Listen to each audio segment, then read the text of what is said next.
Hey guys, GameBar060 and we're back with another video. This is another Naruto redraw. I did a Naruto redraw, my first one on the channel, like 3 videos ago.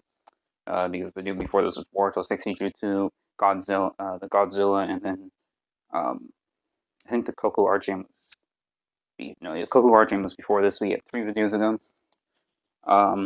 And this one, as you can see from the shots, I'm doing the scene where Haku hits Sasuke. Well, Haku is aiming for Naruto in order to hit Sasuke with a bunch of needles. Naruto and everyone assumed he was dead, that Sasuke died. Therefore, Naruto got pissed off and swore to kill Haku. Obviously, if you guys watched it, you know that Naruto didn't actually kill Haku, and technically Kakashi did because Haku sacrificed himself to save Zabuza. So,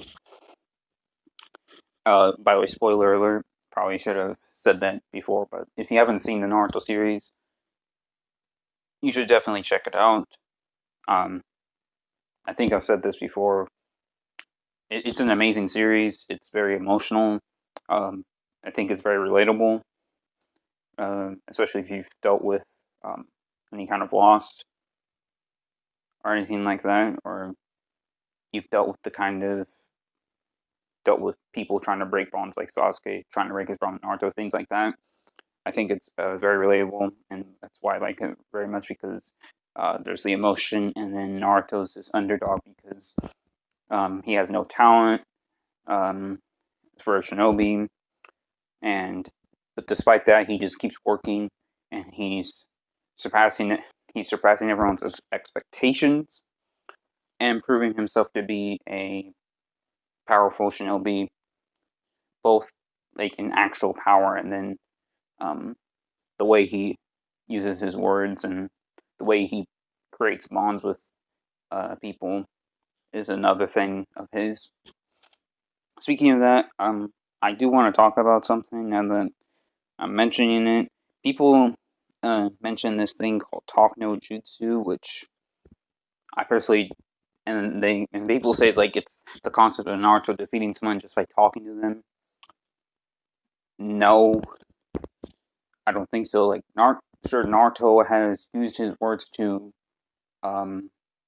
change people and make people make enemies his friend, and make enemies his friend, and make his enemies allies and turn them good. Like Gaara is a great example.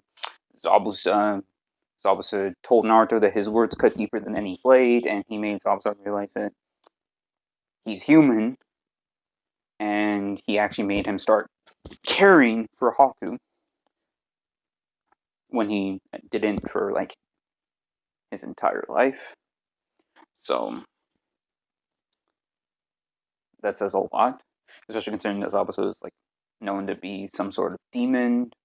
He attempted to assassinate the Mizukage, which I don't know if it was Yagura or Mei at the time, because it's not really explained, because we know Yagura was controlled by Obito for like years, and no one knew, and Obito used regular Sharingan. He didn't even use Mangekyo to do it. Yagura being a perfect Jinchuriki. This is shown during probably the few times where he actually fights in the series. They show a flashback of Itachi's life, and Yagura is fighting, and he's controlling Izuku, and he chooses to go into the three-tailed state. Not like the full mastery, but like the three-tailed cloak. It's like what Naruto does. He used that, and then the only reason Itachi survived that is because at that point he awakened Amaterasu and burned him. From what I can tell, I don't think Yagura specifically died from that point.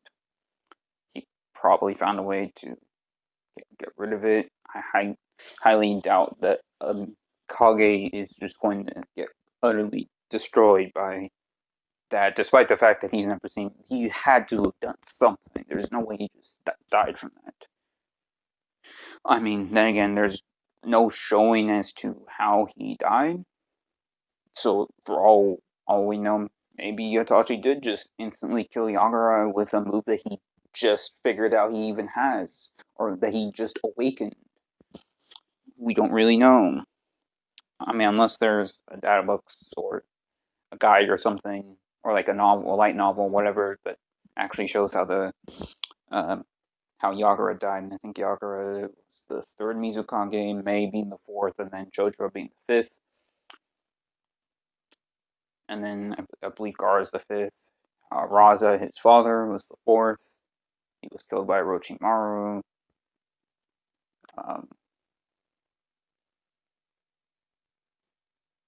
What's her name? Korotsuchi. Yeah, Korotsuchi. I think she's the fourth. Yeah, she's the fourth Tsuchikage.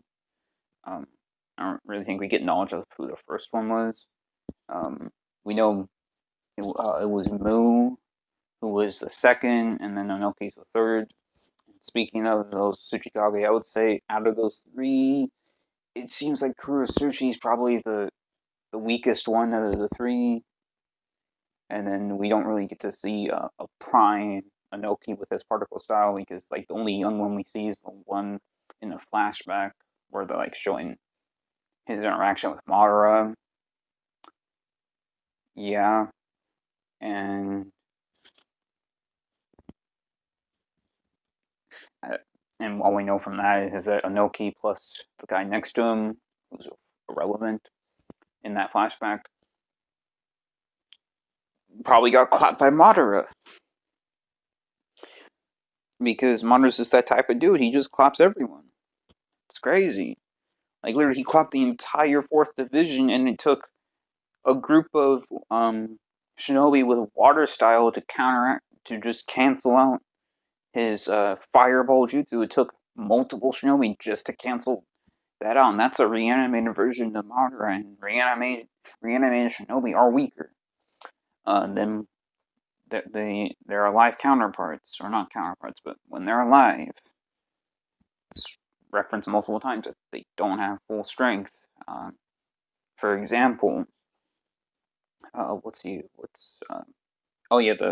Hokage.